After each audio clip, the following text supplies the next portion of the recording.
impact réel, cacophonie médiatique? En fait, moi, je pense que à la base, l'idée, c'était pour apporter un impact réel. Mais avec le temps, on s'est perdu. Comme aujourd'hui, on s'est perdu. Ça m'a fait rire quand j'ai reçu ton message ce matin, quand tu insistais sur le pagne. Parce que c'était vraiment ça, je crois, le coup de bol qui m'a fait un peu réfléchir le lundi passé. Parce qu'on assimile cela à un pagne, surtout étant donné que je vis à Kinshasa, le 8 mars, une femme qui ne met pas un pagne, c'est devenu comme un effet inacceptable. Le 8 mars, une femme doit mettre un pagne. Pourquoi une femme est en pantalon? Pourquoi elle est en jeans? Pourquoi elle est en ceci? Et dans la rue, tu peux entendre, on te dit, même le 8 mars, vous ne savez pas vous mettre en pagne et tout ça. Et, on assimile le 8 mars au pagne. Or, ce n'était pas ça. L'impact, l'origine, c'était pour un impact. Mais aujourd'hui, on se retrouve dans une cacophonie, on est perdu. Et peu sont ceux qui peuvent te dire l'origine et le but de cette journée. Et même, comme Nyota l'avait dit, dans notre pays, cette bataille, on ne la sent pas. Ce qui fait que les gens se perdent et chacun tire ce qui semble être bien pour lui. Parce qu'une jeune fille aujourd'hui, si tu lui dis que c'est pour une journée culturelle, ok, c'est une journée pour s'amuser avec ses copines, elle s'accroche à ça. À la base, ce n'était pas cela. Donc moi, personnellement, je trouve que l'accompagnement, le passage d'une génération à une autre, on s'est perdu. Les générations précédentes n'ont pas bien transmis la chose et la génération actuelle se perd. Donc moi, je suis plus dans la cacophonie en ce moment et je pense qu'on a raté ce 8 mars, cette journée-là, qui devrait plutôt être une journée de sensibilisation et de force, de virtuel, d'autres choses que ce qu'elle est faite en ce moment. Ok. Merci beaucoup, Gratien. Edwige? Moi, je vais peut-être rebondir. En fait, ce que je dirais par rapport à cette question d'une date fixée, est-ce que c'est plutôt médiatique? Est-ce que c'est un impact réel? Je vais peut-être donner une petite anecdote.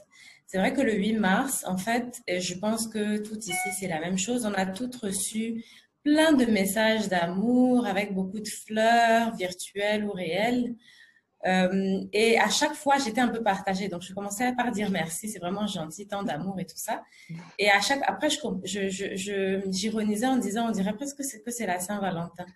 Donc, ça faisait rire et j'enchaînais en disant, bon, merci pour les fleurs. À part ça, qu'est-ce que, en tant qu'homme ou en tant que chef d'entreprise ou en tant que frère ou en tout cas, homme qui a dans son entourage des femmes, sœurs, mères, collègues, épouses, à quoi tu t'engages pour faire avancer le droit des femmes, en fait, parce qu'au final, il s'agit de ça. Et quand on a fini de recevoir les fleurs, de les sentir et de les apprécier, au final, quand même, on aimerait que demain, on puisse transmettre un monde plus égalitaire à nos filles et à nos fils. Et je pense que c'est dans tous les cas dans l'intérêt de nos fils que leurs épouses soient aussi plus épanouies, en fait. Donc, il y a beaucoup de cacophonie médiatique autour de différentes choses, effectivement.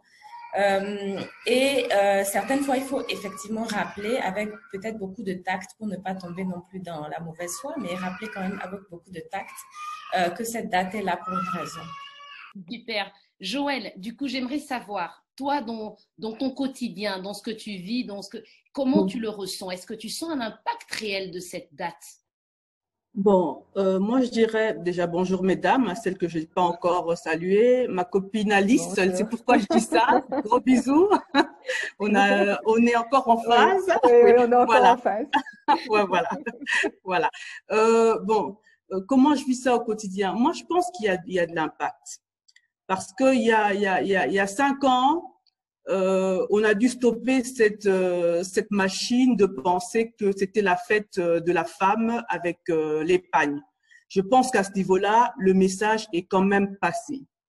Et aujourd'hui, je trouve qu'on met davantage d'ailleurs l'accent sur les droits de la femme, même si le débat n'est pas encore, on l'a pas encore donné en profondeur. Hein. J'ai regardé la plupart des activités qui se passent. À aucun moment on parle d'un état de lieu sur les droits de la femme. Est-ce qu'il y a eu des avancées, il y a eu des reculs par rapport aux années précédentes? J'ai pas vu un débat à ce niveau-là, oui. Mais pour moi, il y a quand même de l'impact Rien que le fait de sensibiliser que c'est une journée des droits de la femme, c'est déjà un début de sensibilisation. Moi, je veux plaider pour la RDC. On a un pays où tout est en chantier. Oui. Et tout est cacophonie de toute façon. Donc, pourquoi pas dans ce domaine-là? Non, réellement, pourquoi pas dans ce domaine-là où tout est à construire ici. Ce sont des débats idéologiques qui interviennent quand on a bien mangé, on est rassasié, on a le temps de loisir entre nous.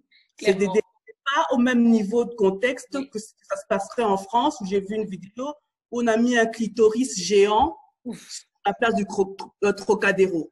J'ai vu une vidéo.